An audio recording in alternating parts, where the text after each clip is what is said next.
The round of 16 has already given us everything we love about the FIFA World Cup.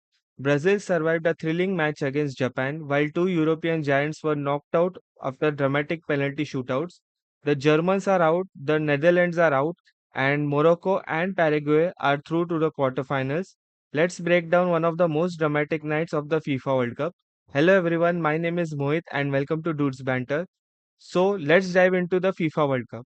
So three dramatic games as we saw in the FIFA World Cup last night. So we'll start off with the game that set up the round of 32, that is Brazil versus Japan. So on paper, many expected Brazil to win comfortably, but the Japanese had other plans. So as we know, throughout the FIFA World Cup or throughout the international stage, that the Japanese are one of the most resilient and one of the most dynamic teams, and they came against Brazil in the round of 32, who are the five-time FIFA World Cup champions. So let's dive into the match and let's see. Brazil won the game 2-1 courtesy of a last-minute winner by Martinelli. So the game was litten up by Sano from Japan, who scored the first goal and took lead for the Japanese in the 29th minute. And after that, the Japanese were looking really good and well settled into the game, and it looked like they might edge past Brazil and produce one of the greatest upsets, we can say, in the FIFA World Cup history. But Brazilians had other plans because we know Brazil is a very strong team and one of the top teams in the world. And they showed their colors. Casemiro came through and scored the equalizer in the 56th minute. And whereas Martinelli scored the last minute winner in 90 plus 5. So credit to the Brazilians and Japanese as well. And it was a really good game to watch for a neutral point of view or for a football fan, because these type of games make you a fan of the sport. And really great to see that both the teams showed great determination and never die spirit. And Brazil was just a tiny bit more what you can say enthusiastic over Japanese, which made them overcome that Japanese resilience. So in the end, the Japanese had to crash out, unfortunately. But really good tournament for them.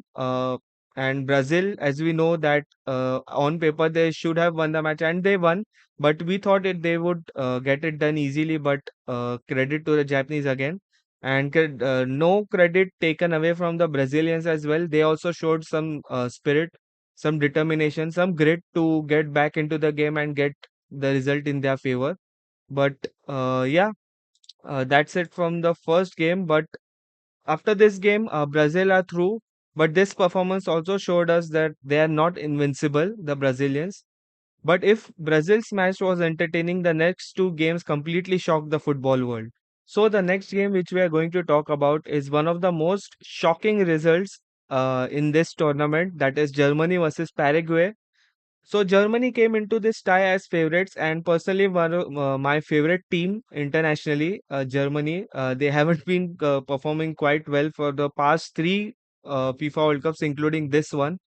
I'm really unhappy with the performance this time. From the group stage, I thought that they would do it this time and get to at least get to the quarterfinal stage. But Paraguay had other plans. Paraguay came well prepared. They saw how Germany are performing, and yeah, let's talk about this game. Germany and Paraguay. The game ended 1-1 in the first 90 as well as the added time, the extra time of 30 minutes. So after 120 minutes, the game ended 1-1. But Paraguay won the game 4-3 on penalties. To be honest with you guys, that I was not happy with this performance from Germany. No credit taken away from Paraguay. They showed a lot of determination. They came up with a plan. They executed it really well because they knew that the Germans were going to attack, not in a different way, but in the game the German players were going to launch a strong uh, or you can say a strong attack on their goal. But Paraguay kept their shape well, kept their plans accordingly, executed them really well. and did not let Germany get away in the game. Jonathan Tah had actually scored the winner, you can say potential winner, but that was ruled out as a foul. I thought that was quite soft to be deemed as a foul. You can let me know in the comments below. What do you think about that foul? Do you think that foul was justified, or should that goal stand? But now, since the game is over, we can't do anything. We can just speculate. So, in this game, you can see Enciso scored the first goal of the game in the 42nd minute, and Kai Havertz scored the equalizer in the 54th minute. So, yeah, I don't know what to say about this German performance. They look quite good in the group stages, apart from that loss against Ecuador. I'm sorry if that was Colombia, I guess. I don't remember the last game which they played in the group stage. So, against Curaçao, you can say that Curaçao were the debutants and they took the game easily. But against Ivory Coast, the game against Ivory Coast was one of the most testing performance for Germany, and they came through. I thought that this game would be quite similar to that, but uh, I don't know what happened. Kai Havertz missed the first penalty, and I knew at that point that this game is done. And I don't know if Germany can come back, but I had one question. I was discussing it with my friend as well that Manuel Neuer, since he's 40 years old, I don't know the reason behind his selection, because you could have selected a young goalkeeper like Verbruggen for the Netherlands. So I don't know what was the thought process behind that. You could have gone for a younger keeper, but younger, but who is much more experienced. Experience. I think Germany went for experience for the goalkeeper role, but that only paid off in the group stages and did not paid off into the round of 32. But yeah, Paraguay are through to the round of 16, and Germany have been knocked out in the penalties. Only three scored by Germany. Kai Havertz missed, and Jonathan Tah missed for Germany. So yeah, that was the game, Germany versus Paraguay.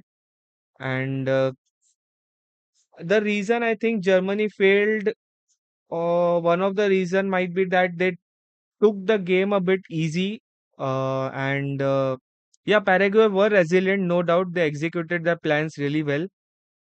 But I feel that one of the reasons is that they took the game very easy. But yeah, this was one of the biggest upsets of the tournament so far. And if you thought that was the only shock of the night, think again, because we have another one that is Netherlands versus Morocco. So another game, another shocking result. Morocco actually have done it again. They have beaten Netherlands again. They did it in the previous World Cup in Qatar, and they have done it again in the USA. I don't know. I think it was Mexico. I don't know. Remember the venue, guys. Sorry.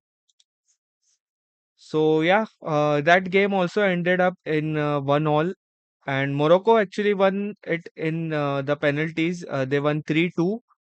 So I think a very poor performance by the Netherlands in the penalties, I can say, because in the game they were really good. In the 120 minutes which were played, they were really, really good.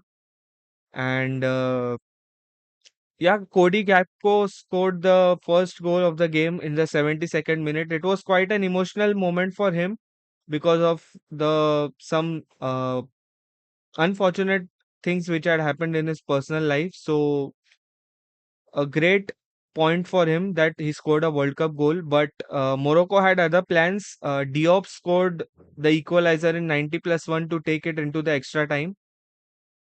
And yeah, I think that pretty much took the game away from the Netherlands, I feel, because the momentum shifted towards Morocco. And now at that time, they were the ones who were going to take the game away. So I think the Netherlands, I think I didn't see any weaknesses in that game, because that was one of the best games as well, after Brazil versus Japan in the round of 32 so far. But yeah, I don't know what to say about this game. I'm personally very unhappy if you ask me about Germany's result, because I personally thought that Germany could have gone to round of 16, or maybe till maybe till quarterfinals. But uh, I don't know, fate had other plans. So yeah, I think that pretty much sums up the first night of the round of 32. Actually, I was going to make a couple of videos regarding this and was going to upload today, as of today, 30th June. But due to some reasons, that some technical reasons, I wasn't able to upload them. But I'll upload the three games into one video, which you will be watching tomorrow. So yeah, I think that's it for this one, and see you guys in the next one.